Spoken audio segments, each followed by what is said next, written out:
Hello guys, a very good morning to all of you. So guys, today we are starting a new topic which is called as accounting procedures, which is going to teach us the rules of debit and credit that we are supposed to use in accounting.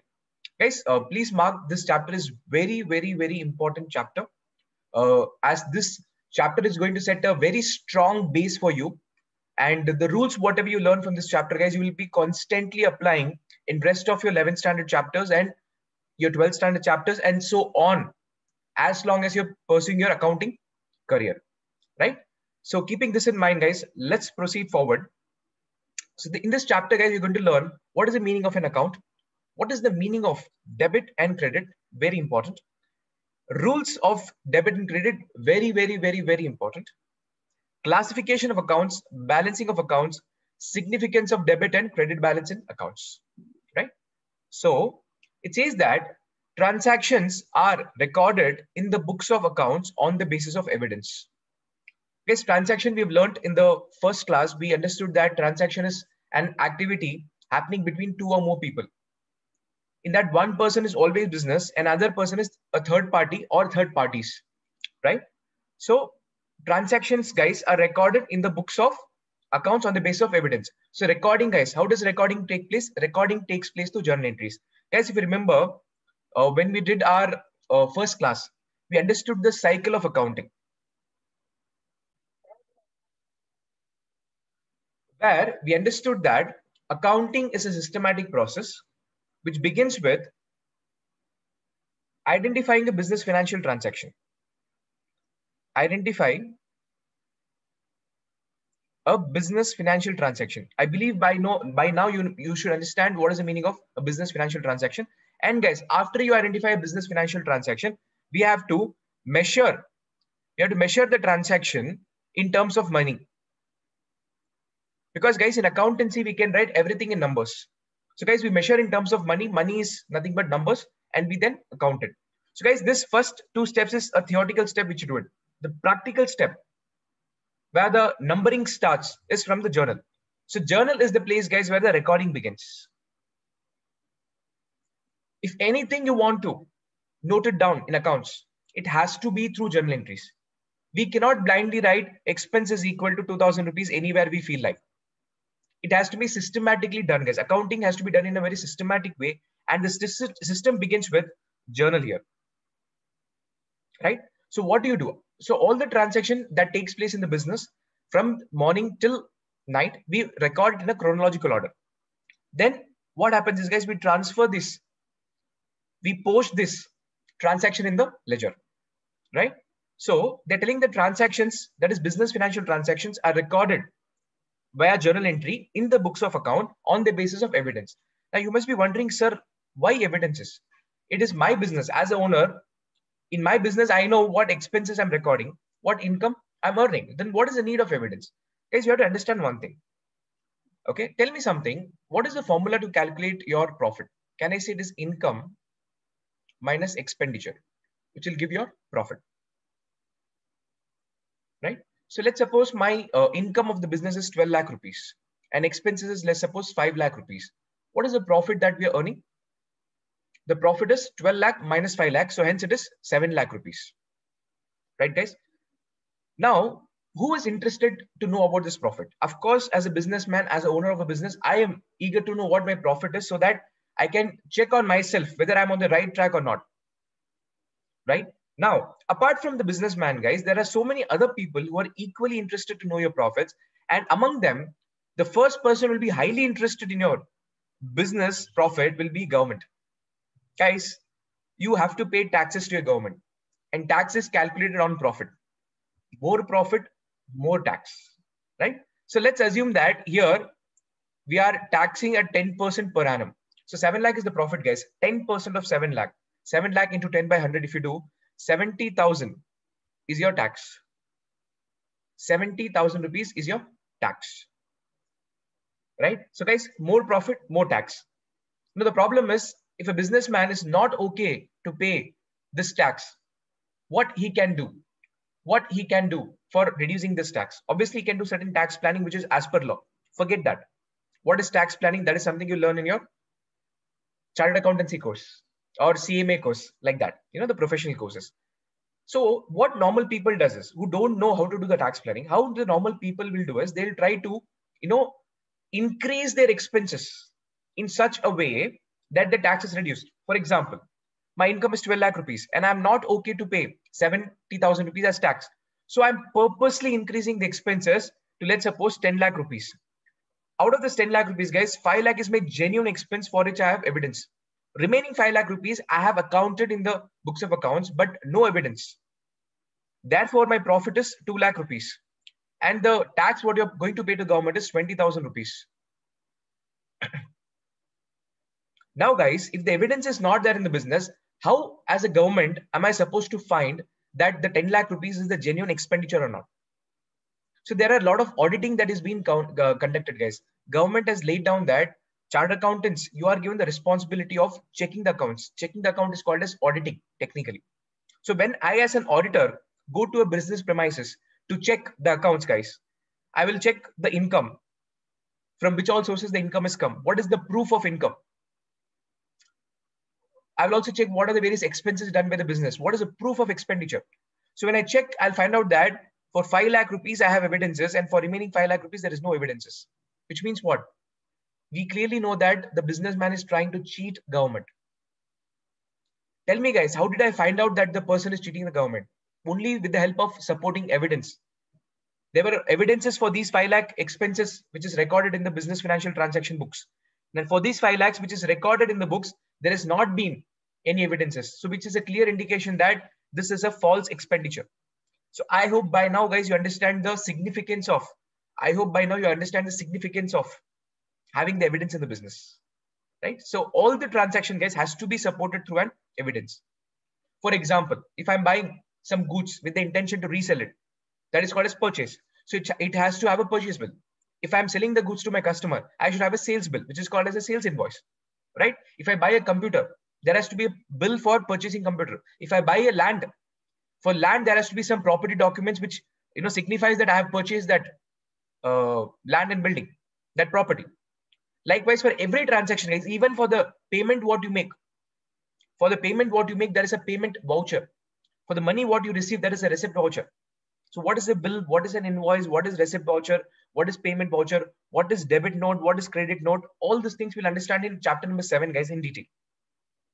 As of now, what is important for you to understand is that anything that is recorded, or any business financial transaction that is recorded in the books of accounts, has to be supported by an evidence. Now, guys, so transactions are recorded in the books of accounts on the basis of evidence, that is source documents such as invoice for purchase, invoice for sales, debit and credit note, etc.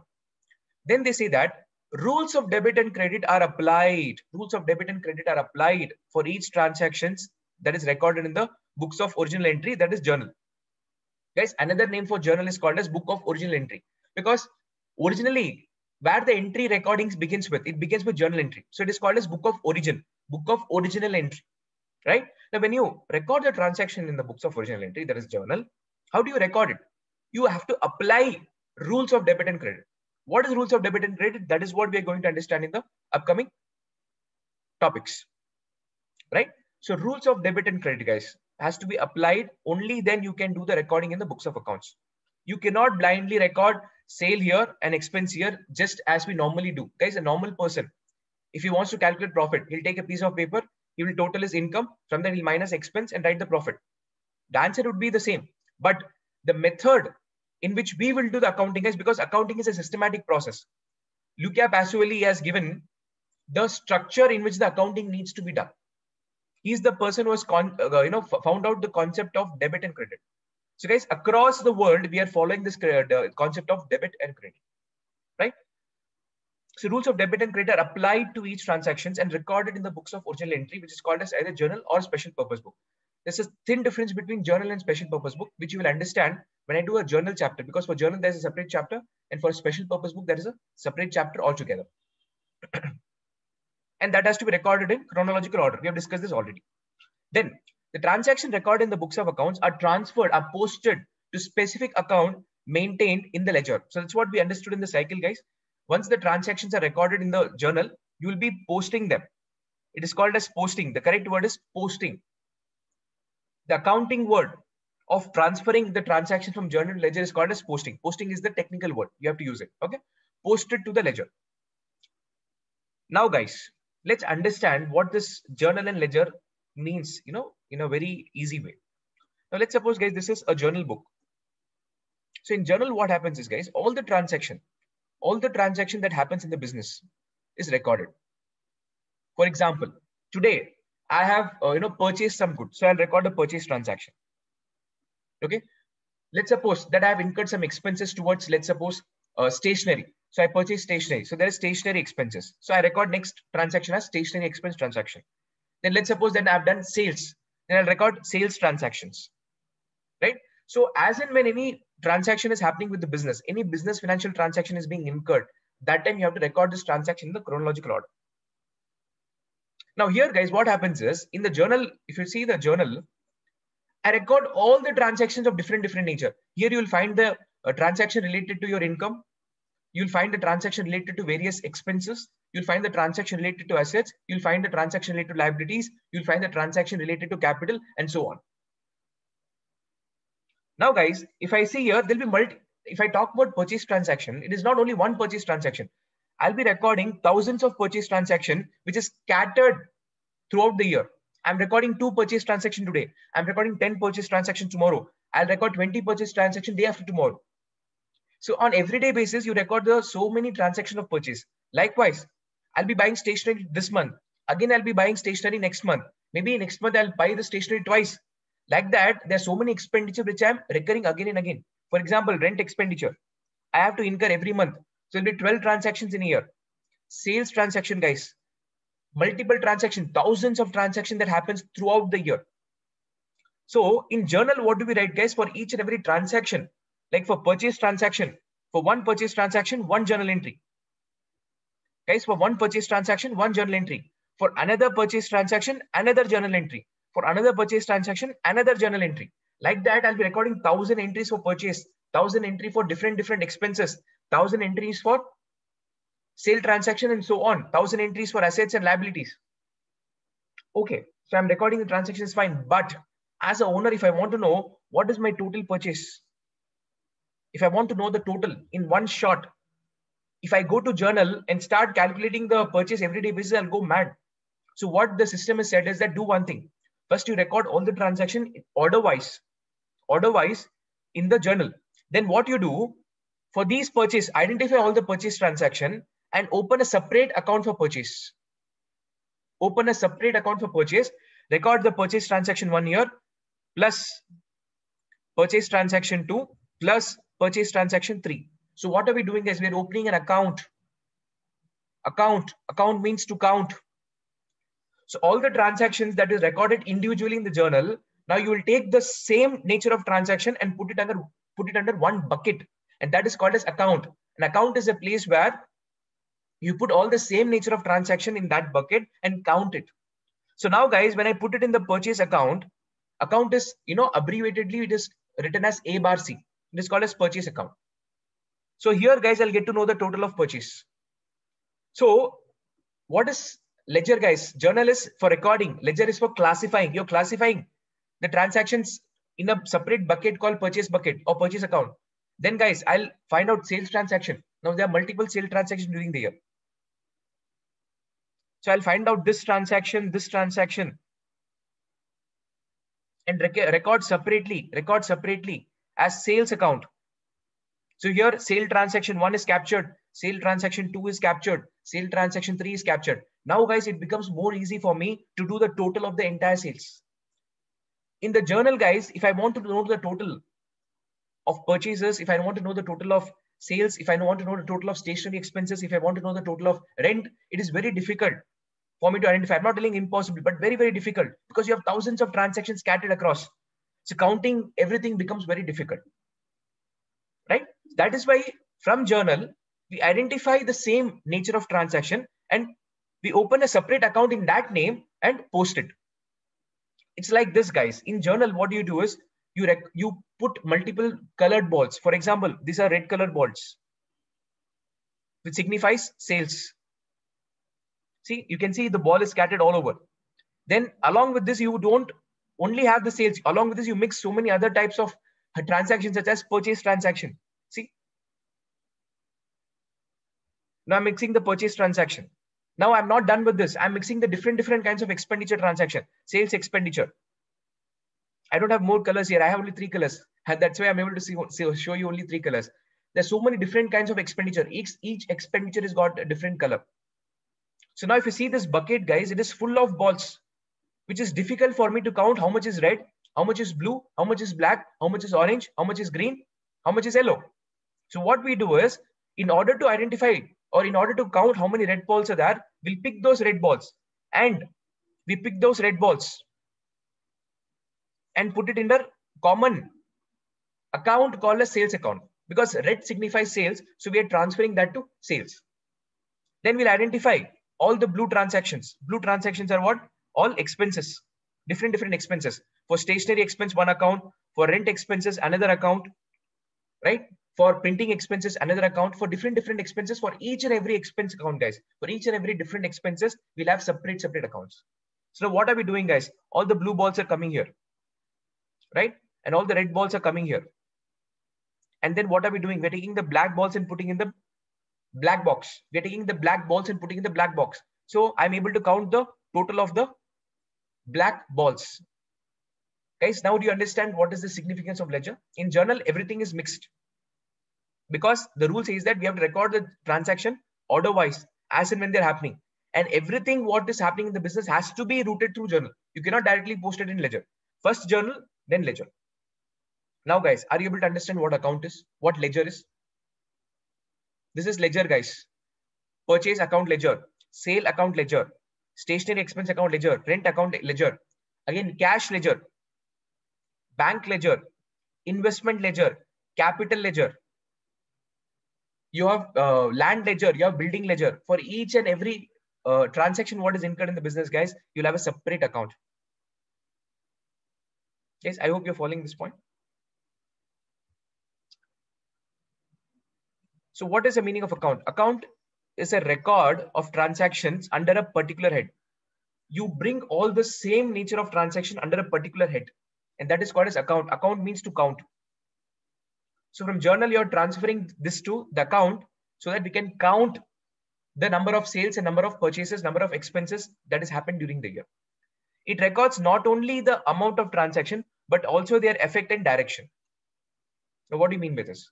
An account is divided into 2 parts, debit and credit. Now, guys, about account, to be very honest, we'll be understanding in detail when we do the ledger chapter, because account is more related to ledger, right? So, guys, if you see here, this is a wages account. This is another expense account. Now, if you look at the format, guys, in accounting, there's something called as debit and there is something called as credit. So your left-hand side, guys, always will be debit and your right-hand side will be always credit. You'll understand it. Don't worry. So guys, here you record the date on which the transaction has been taken place. For example, this is a wages account. Or if let's assume that this is a purchase account. So what happens in purchase, I'll have the date column and I'll mention whether what is the nature of purchase, whether this is a cash purchase or a credit purchase. I'll be mentioning that in the particulars column, right? What is GF? I'll explain you in the ledger chapter. Then amount. For example, today there is 19 June 2021. You have done a purchase. It's a cash purchase and the amount is 10,000. I've purchased goods worth 10,000 rupees for cash on 19 June, right? So this part, guys, from date to amount, this part is called as left-hand side. And there's a column in between, guys. So basically it's a T-shaped account. This is your left-hand side and this is your right-hand side. Left-hand side is always debit. Right-hand side is always credit. Why it is, we'll understand. Don't worry. On right-hand side, guys, you'll have date, particulars, amount. Guys, are you able to understand what I'm doing? So what do we record on credit side? We'll understand when we do actually the ledger. So basically, guys, this is a place where I can get to know the total of my purchases. I can get to know the total of my purchases, right? So with this understanding, guys, account to some extent, I believe you'd have understood by now. The greater part of it, you'll understand when we actually start doing journal and ledger, right? So with this note, let's proceed forward, guys, and understand the meaning of debit and credit. Debit refers to the left side of the account. That's what we did, guys. When I opened an account, The left-hand side, I said you it is debit and the right-hand side is credit. So debit refers to left side of account and credit refers to the right side of an account. In the abbreviated form, debit stands for DR. That is, DR stands for debit. DR short form we can write it because it is ledger is something which you will be doing very frequently in accounts. So writing every time debit full form actually makes difficult for us to, it is more time consuming. So what they've done is they've given a short form, because every time you write or prepare a ledger, you have to mention a debit and credit on both sides. So we have got an abbreviated form of that, where we call that debit as DR and credit as CR. Okay, then an item recorded on the debit side. If you're writing something on the debit side of an account, it is said to be debited to an account. If I record something, let's suppose this is a purchase ledger. In that, if I record something on debit side, which means I have purchases debit account. I have debited the purchase account. Sorry, I've debited the purchase account.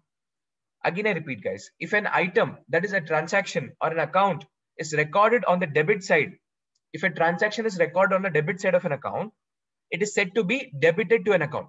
If something is written on debit side, we call it as we debited it. If you record some item on the credit side, we call it as we credited it, or we credited the account. If you record something on debit side, it is called we debited an account. If you record something on the credit side, it is called we credited the account. This is very, very important, guys. We'll be frequently using this word debited and credited. Where it was debited, where it was credited, why it was debited, why it was credited. So you have to understand what is the significance of debiting an account and crediting an account. Now, guys, both debit and credit may represent either increase or decrease depending upon the nature of an account. Now, what is increase, what is decrease, guys? You'll understand this line when we actually start doing the rules of accounting. So the rules of debit and credit depends upon the nature of an account. Forget this point. Just remember this paragraph. It is more than sufficient. Now, guys, I hope you're clear with the meaning of debit and credit. Accountancy is incomplete without debit and credit. You cannot have accounts without debit and without credit. This is the whole and soul, guys. This is the whole and soul. I'm not done with the explanation of what debit and credit. I'm just explained you the textbook wordings of what debit and credit means. The real essence of what debit is, what credit is, you will get to understand when I start teaching you the rules. Right? So just understand that debit means DR, credit means CR. Left-hand side debit, right-hand side credit. If something is recorded on debit side, we call the account has debited by that amount. If we record something on credit side, we say that the account is credited by something. That's it, guys. Let's keep it very simple. Right? Now let's proceed forward. Rules of debit and credit. Under double entry system of accounting, each transactions have two aspects. Now, guys, we understood that whenever a transaction takes place, it involves two person, or two or more person also sometimes. So minimum two, but in that one is a business, and another is some third party with whom we are transacting. Now, once this transaction takes place, guys, and whatever this transaction could be, all the transaction will have two effect. I'm not talking about person. I'm done with person. I'm talking about a transaction having two effect. In that, always one effect will have on the debit side and one effect will have on the credit side. So guys, what are we understanding? A transaction normally happens between two people or two or more people. That is a different story. I'm telling that in that transaction, the transaction will affect two accounts. One on the debit side of the account, another on the credit side of the account. For instance, let's suppose business is buying furniture on cash basis. Guys, business is buying furniture on cash for rupees 10,000. So here, guys, this is a business financial transaction. How? I'm buying the furniture.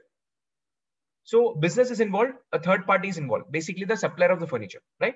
So it is a transaction and this involves money. Guys, in a business financial transaction, paying the money immediately is not a criteria. Money should be involved. Payment can be sooner or later. That is a different story, but money should be involved, right? So business is buying furniture. So guys, this is a financial transaction and business is buying it. So it's a business financial transaction. So we have to record in the books of account. Having said that, in this particular transaction, guys, I told you there should be minimum 2 accounts. One debit account, another credit account. So tell me guys, in this, which are the 2 accounts that I'll take into consideration for recording purpose? For business, will I have any account? No, because for the business only a recording. In accounts, I need to show my income, my expenses, what are the assets that I have, what are the liabilities that I have to pay, that I have to show. So guys, can I say furniture? Furniture I'm buying for the purpose to use it, not to resell it. So this furniture is my asset. So I need to record this in my books of accounts because I need to remember that I have furniture in my business. Guys, it can so happen that there could be thousands of furniture you can purchase in the business. For example, if you talk about my business, in my business, guys, the chairs what I purchase, the tables what I purchase for the students is my asset, my furniture. So I'll be procuring it in thousands of quantities. How is it for me to remember everything in mind? So I need to document that. So here, guys, I'll record furniture in my books of accounts so that I remember that I own this. Furniture is something what you own. So I need to record this. And another account that I have to record is cash, because my cash balance is reducing. My asset is reducing. This also I need to record. Now, there are 2 accounts that is affected, guys. In that, one will be debited, another will be credited. So furniture will be debited, cash will be credited. Now you must be wondering, sir, how did you decide that furniture will be debited and cash will be credited? Because I know the rules of accounting. Based on the rules of accounting, you will be in position to identify that after identifying 2 accounts in transaction, which one to be debited and which one to be credited. I repeat one more time, guys. Now, once you get used to rules, you'll be in position to identify first which 2 accounts are affected. After identifying that, you will be able to understand of these 2 accounts, which one should be debited and which one should be credited. For that, rules of accounting is important. So what are we trying to understand, guys? We're trying to understand that when you record one debit and another credit aspect of this process is called as double entry system of accounting. This is called as double entry system of accounting. Double entry system of the accounting is what we follow, guys. Double entry system accounting means what? Every transaction will have 2 accounts. In that, one will be debited, another will be credited. That is called as double entry system. So under double entry system of accounting, each transaction has 2 aspects. One aspect is debit, another aspect is credit. Now they're telling that receiving or income aspect, that is because of the rule. So you will not understand what is the receiving aspect, what is the income aspect, unless and until I touch upon the rules. All you have to understand is that in business, when we do the accounting, we follow the double entry system of accounting. Double entry system means what? It will have 2 aspects. One aspect will be debited, another aspect will be credited. 2 aspect means 2 accounts. In that, one account will be debited, another account will be credited. Right? So when you record the debit and credit aspect of the transaction, the debit and credit aspect of the transaction form the basis of double entry system, which means for us to have double entry system in place, you need to have one debit and another credit. These are the 2 bases for double entry system. When you have the double entry system in place, guys, the accounting results what you get, that is the profit, and the financial position what you derive, that is the balance sheet. You can say that it is nearly perfect. It is nearly perfect. Now you may ask, sir, what if I just record a debit alone and if I forget to record credit, or if I record credit, if I forget to record debit?